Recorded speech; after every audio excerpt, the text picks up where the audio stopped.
aming topiko ay paano nakuha ng mga Pilipino ang kanilang kalayaan. Paano nakuha ng mga Pilipino ang kalayaan nila sa mga Espanyol?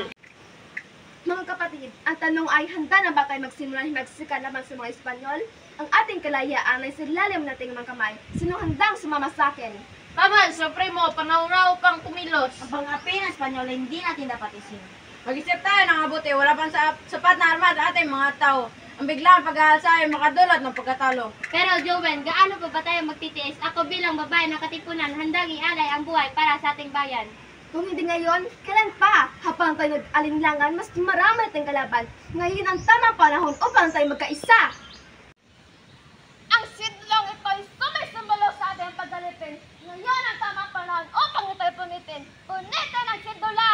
Punitin ang sidula! Mabuhay ang Pilipinas! Ang sigaw sa pugat lawin! Mabuhay ang kalayaan! Ang araw na ito ating pagkakaisa at araw ng ating paglaya. Ngayon, nakikita ko ang tapang sa bawat isa. Mabuhay ang Pilipinas! Mabuhay! Anong kaguluhan ito? Sino ang nagtatakaklabanan ng batas ng Espanya? Hindi na kami alipin ng Espanya. Ang kalayaan ng Pilipino ay aming sinusulong. Riot! Musang ko dyan. Patay ko!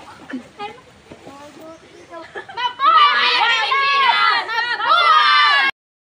Ngayon naman, kung paano nakuha ng mga Pilipino ang kalayaan nila sa mga Amerikano. Ibibigay namin ang Pilipinas kapalit ng $20 million. Sinatanggap ang manangalok ang Pilipinas sa silalim na namin pamamahala. Ito ay isang insulto sa aming bayan. Hindi kami makakapayag. Hanggang kailan tayo magtitiis sa ilalim ng madayo? Hanggang kailan nga ba?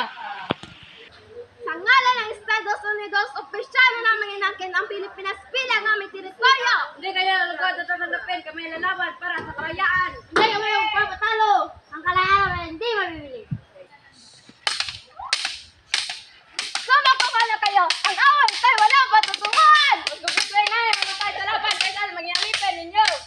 Huwag kayo magpamalala sa isang pananapat! Ang bayan natin dapat naging malaya! Tayo na magkatulungan ng Amerikano papunad sa inyo! Ngayon, opisyal namin ibinibigay ang kalayaan ng Pilipinas. Ang sakripisyo ng bawat isa ay nagbunga ng tagumpay. Matagal na namin itong inintay. Salamat sa nag-alay ng kanilang buhay para sa ating bayan! Sa wakas, kalayaan! Mabuhay ang Pilipinas! Sa bunga ng